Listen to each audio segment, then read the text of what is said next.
घटना स्वतंत्रता प्राप्ति से पूर्व की है।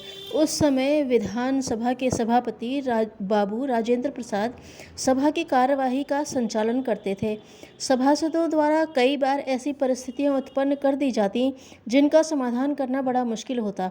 यहाँ तक कि कई बार ऐसे कटु प्रसंग भी आ जाते जो सभापति की उपस्थिति में होने के कारण उनके मान अपमान का प्रश्न बन जाते।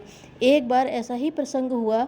सदस्यों में काफ़ी वाद विवाद हुआ और कई आक्षेपजनक बातें भी सदस्यों की ओर से कह दी गईं कि राजेंद्र बाबू ने सदस्यों को बार बार टोका और रोका, परंतु उनकी बात सुनने के लिए कोई तैयार ही नहीं था।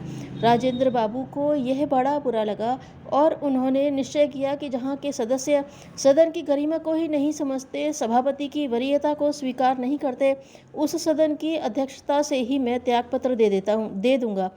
अपने निश्चय को राजेंद्र बाबू कार्य रूप में परिणत करने ही जा रहे थे कि उनके मन में यह विचार आया कि इस महत्वपूर्ण निर्णय पर पहले गांधी जी का परामर्श ले लिया जाए और वे जैसा कहें वैसा ही किया जाए।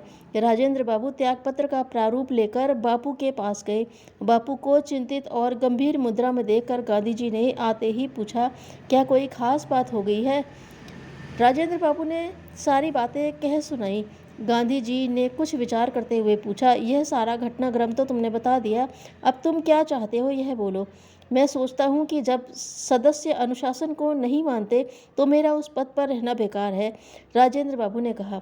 गांधी जी बोले, सभापति तो बनाया ही इसलिए जाता है कि सदन की कार्यवाही अनुशासन पूर्वक चले। तुम्हारा सभापति बने रहना तब तो और जरूरी है। काम तो तुम्हें ही करना पड़ेगा, इसलिए संभव असंभव के प्रश्न का उत्तर भी तुम्हें ही निकालना चाहिए ना। आप ठीक कर रहे हैं बापू, राजेंद्र प्रसाद बोले, पर वे सभापति की गरिमा को भी तो नहीं मानते। मैंने कई कटु प्रसंगों को नज़रअंदाज कर दिया है, पर लगता है मेरी नरमी विपरीत ही सिद्ध हो रही है, इसलिए मैं त्यागपत्र देने का विचार कर आपकी अनुमति मांगने आया हूँ। और इतना कहकर राजेंद्र बाबू ने त्यागपत्र का प्रारूप बाबू के सामने रख दिया। गांधी जी ने प्रारूप बड़ी गंभीरता से पढ़ा। इसके आगे का विवरण स्वयं राजेंद्र बाबू की कलम से इस प्रकार है। मेरे दृष्टिकोण को उन्होंने सही बताया, किंतु त्यागपत्र का निर्णय उन्हें जचा नहीं। वे कुछ गंभीर हो गए और कहने लगे, तुम्हारे स्थान पर यदि कोई दूसरा होता तो मैं उसे कभी नहीं रोकता, किंतु ऐसा नहीं करना चाहिए। अपने व्यक्तित्व की बात सामने लाकर तुम्हारा त्यागपत्र देना उचित नहीं। सार्वजनिक कार्यकर्ता के लिए मान अपमान का प्रश्न ही क्या। मेरे अंतःकरण में एक तीव्र दंश लगा, किंतु क्षुद्र अहमन्यता में फंसकर मेरा अधःपतन हो रहा था। जब व्यक्ति सार्वजनिक कार्यों में अपने जीवन प्रवाह को नियोजित कर देता है तो उसके वैयक्तिक चैतन्य पर उसका अधिकार ही क्या। सेवा कार्य में भी मान अपमान का ख्याल तो अधर्म ही है, कहना नहीं होगा।